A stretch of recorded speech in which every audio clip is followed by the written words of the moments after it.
샬롬, 이동춘 목사입니다.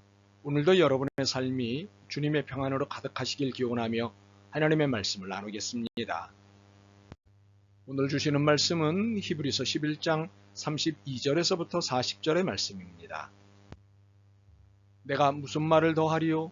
기드온, 바락, 삼손, 입다, 다윗 및 사무엘과 선지자들의 일을 말하려면 내게 시간이 부족하리로다.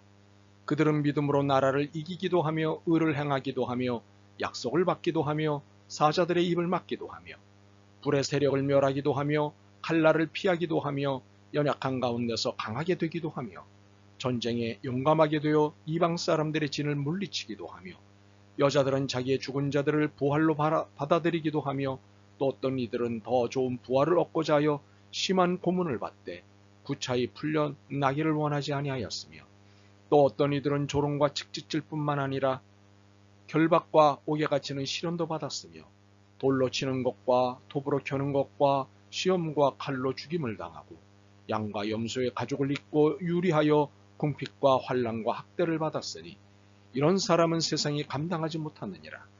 그들이 광야와 산과 동굴과 토굴에 유리하였느니라.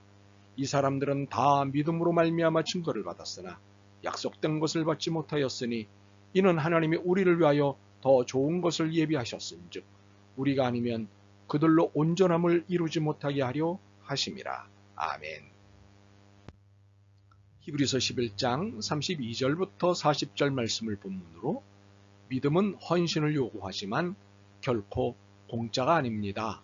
라는 제목으로 말씀을 나누도록 하겠습니다. 히브리서 11장은 모든 믿음의 선배들을 소개하고 싶었던 것 같습니다. 32절입니다. 내가 무슨 말을 더하리요? 기드온, 바락, 삼손, 입다, 다윗 및 사무엘과 선지자들의 일을 말하려면 내게 시간이 부족하리로다. 이렇게 시간이 부족하다는 표현을 할 만큼 믿음의 선배들이 참 많다는 것을 알게 하십니다. 그런데 모두를 다 소개할 수 없어도 이분들이 보여주신 믿음의 모습이 어떠했는지는 설명하셨습니다. 명단 발표보다 더 중요한 것을 선택하지 않았나 싶습니다. 우리가 잘못하는 것 가운데 하나가 사람을 우상시하는 것 아닙니까? 사실 하나님이 우리에게 보라고 하는 것은 그 사람이 아니라 그 사람의 태도와 행위입니다. 우리를 위한 신앙의 모델로서 그 사람을 사용하시는 것이지 그 사람이 위대해서 그 사람을 보여주시는 것이 아닙니다. 그런데 우리는 그 사람을 봅니다.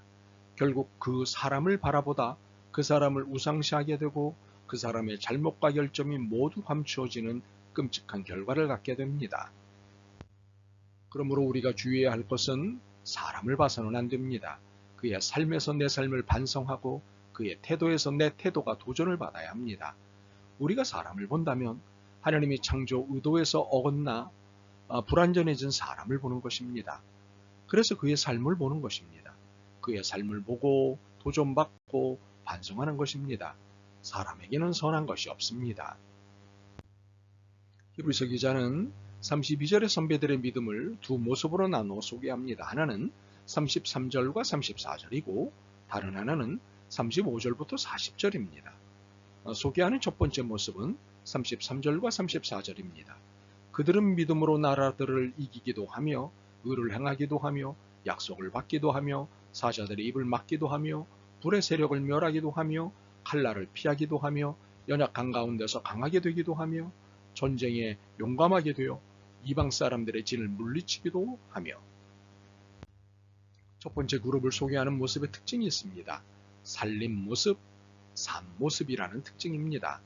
억압의 상황을 제거함으로 공동체를 살리고 더불어 자신도 사는 모습을 보여주는 믿음을 소개하고 있습니다. 우리는 여기서 믿음은 살리는 기능과 역할이 있다는 것을 알게 됩니다. 억압과 고통으로부터 구해내는 살리는 힘이 믿음에 있다는 것입니다. 그런데 권면하고 싶은 것은 살리는 을 이기는 으로 읽지 않으셨으면 좋겠다는 것입니다. 물론 본문이 이기는 이라는 표현을 사용하고 있기에 설교자의 권면이 당황스러울 수 있을 것 같습니다.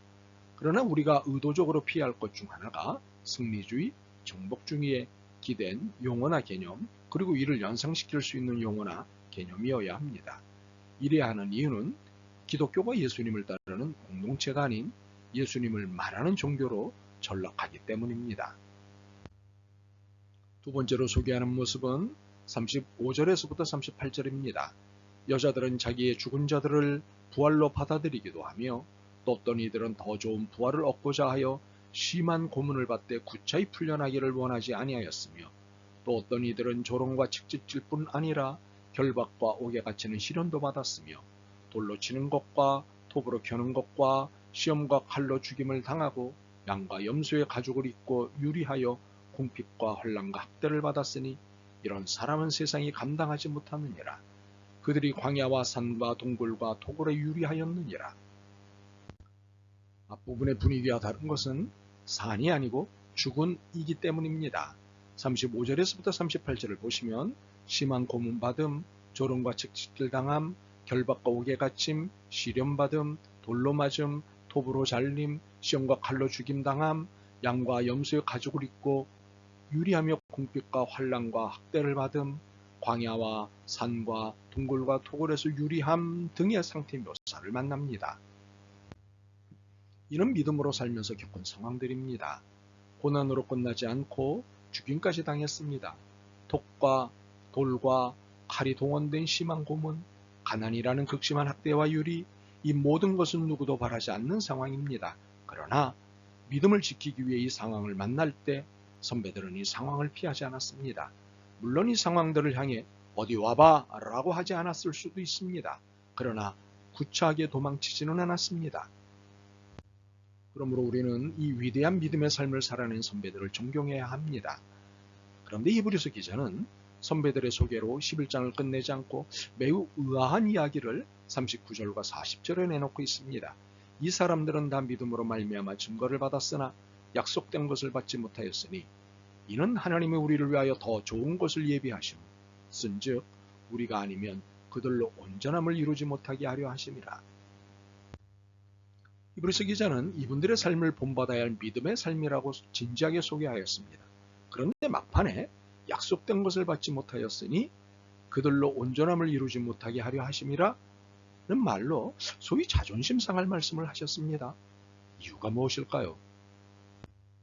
히브리서 11장에서 가장 어려운 부분이 이 부분인 것 같습니다.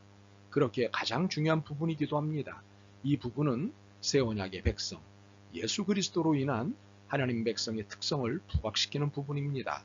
구약의 선배들이 억울해할지도 모르겠지만 구약의 사람들, 믿음으로 하나님 앞에 살았던 사람들보다 신약의 우리가 믿음으로 더 잘 살 수 있는 위치에 있다는 것입니다. 참으로 우리의 기존의 생각을 확 뒤집는 것은 그분들이 우리를 통해 온전하게 된다는 것입니다. 선배들로서는 당황스러울 수 있을 것 같습니다. 그러나 이는 형평성의 균형입니다. 선배들의 역할과 후배들의 역할이 각기 있기 때문입니다. 선배들의 역할은 후배들을 위한 믿음의 수고와 덕 쌓기입니다. 후배들은 선배들이 쌓은 덕 덕분에 그 수고의 열매를 값없이 누리게 됩니다. 선배들 덕에 후배들은 믿음을 지키기 좋은 환경을 갖게 된 것입니다. 선배들의 수고 덕입니다. 그런데 선배들의 수고는 후배들을 통해 완성됩니다. 선배들이 수고했어도 후배들이 완성하지 않으면 의미 없게 되는 것입니다. 이런 의미에서 후배들이 오히려 선배들에게 힘을 줄 수 있습니다. 그런데 이런 선배가 없다면 후배인 우리가 이런 복을 받을 수 있었을까요? 없습니다. 후배인 우리가 새 언약의 백성, 예수 그리스도로 인한 하나님 백성의 특권을 누리는 것이 선배들의 수고와 덕분이라는 것을 놓쳐서는 안 됩니다. 그러므로 선배들의 믿음을 배워야 한다면 당장 34절로부터 38절의 상황을 견뎌내야 합니다. 그런데 우리는 당장 자신이 없습니다. 그런 우리에게 용기를 주기 위해 마치 후배인 우리가 으뜸인 듯 설명되고 있는 것일 뿐 실제는 선배 없이 후배 없고 후배 없이 선배 없다는 믿음의 아름다운 숙명적 관계성을 말하고 있는 것입니다. 우리는 선배의 기도 덕에 오늘 이 자리에 있습니다. 오래전 선배들의 중보기도가 오늘의 나와 오늘의 우리와 오늘의 세상을 있게 하고 날마다 변화시키고 있는 것입니다. 이것은 선배들과 후배인 우리가 숙명적으로 얽혀있는 내용 중 하나에 불과합니다. 참으로 많은 것들이 선배와 후배 사이에 얽혀 있습니다. 그러므로 오늘 우리의 중보기도가 당장 응답받지 못해도, 아니 응답받지 못하고 죽어도 이 숙명적 관계를 이해한다면 언젠가 반드시 내 후배들이, 내 후손들이 덕을 볼 것입니다. 그렇습니다. 믿음은 헌신을 요구하지만 믿음의 헌신은 결코 공짜가 아닙니다. 만일 내가 아니더라도 내 후손이 반드시 보상을 받고 덕을 잇게 됩니다. 그래서 믿음의 사람들은 오늘의 고난과 아픔을 견뎌냈습니다. 아니, 견뎌낼 수 있었습니다. 이것이 믿음의 힘입니다. 이 믿음의 힘을 믿는 우리가 되기를 소망합니다. 아멘. 주님, 믿음의 선배들이 얼마나 귀한 분들인지 새삼 깨달으며 부끄러움을 고백합니다. 선배들의 고난 덕에 평안히 신앙생활함을 놓치고 있었습니다. 믿음의 선배들의 뒤를 따라 믿음의 힘을 드러내기로 결심합니다. 도와주옵소서. 예수 그리스도의 이름으로 기도드립니다. 아멘. 오늘도 여러분의 믿음과 삶을 응원합니다. 사랑합니다.